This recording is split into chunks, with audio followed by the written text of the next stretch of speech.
Que dit Matthieu 24 dans le Nouveau Testament concernant la fin des temps? Matthieu 24, c'est l'un des passages les plus connus où Jésus parle de la fin des temps et de son retour. Dans ce chapitre, Jésus répond aux disciples qui lui demandent « Dis-nous, quand cela arrivera-t-il et quel sera le signe de ton avènement et de la fin du monde ?» Matthieu 24, 3. Voici les grands thèmes de Matthieu 24, les signes précurseurs avant la fin des temps. Avant de continuer, si vous aimez la vidéo, n'oubliez pas de la partager avec vos amis, de vous abonner à la chaîne et de laisser un petit pour soutenir mon travail. Jésus vient de quitter le temple de Jérusalem et annonce sa destruction future. Les disciples lui demandent alors quels seront les signes de la fin du monde et de son retour. 1. Les signes avant-coureurs, Verset 4 à 14. Jésus avertit contre les faux Christ et faux prophètes qui séduiront beaucoup. Il annonce des guerres, famines, tremblements de terre. Ce ne sont pas encore la fin, mais le commencement des douleurs. Les disciples seront persécutés, livrés aux tribunaux, haïs à cause de son nom. L'amour du plus grand nombre se refroidira, car l'iniquité augmentera. Pourtant, celui qui persévérera jusqu'à la fin sera sauvé.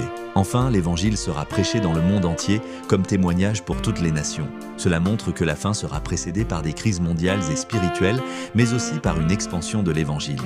Deuxième, la grande tribulation, versets 15 à 28, Jésus mentionne l'abomination de la désolation, annoncée par Daniel, probablement une profanation du temple.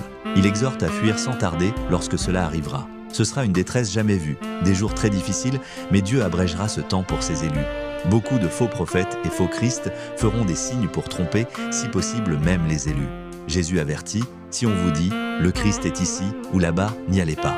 Son retour sera visible et éclatant comme l'éclair, pas caché, pas secret. Jésus veut que ses disciples discernent les tromperies et restent fermes. Troisième, le retour du Fils de l'homme, versets 29 à 31. Immédiatement après cette détresse, il y aura des signes cosmiques. Le soleil et la lune s'obscurcissent, les étoiles tombent, les puissances célestes sont ébranlées. Alors apparaîtra le signe du Fils de l'homme dans le ciel. Toutes les nations verront Jésus venir avec puissance et grande gloire. Les anges rassembleront les élus des quatre coins du monde, c'est le cœur du chapitre. Jésus reviendra de façon visible et glorieuse pour juger et sauver.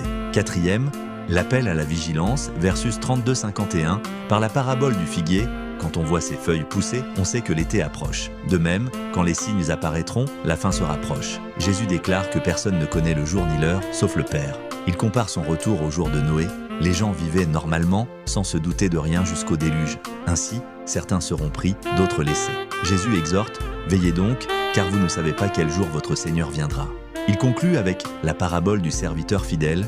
Heureux celui qui sera trouvé en train de faire la volonté de son maître au moment du retour. Le but n'est pas de deviner une date, mais de vivre chaque jour dans la fidélité et la vigilance.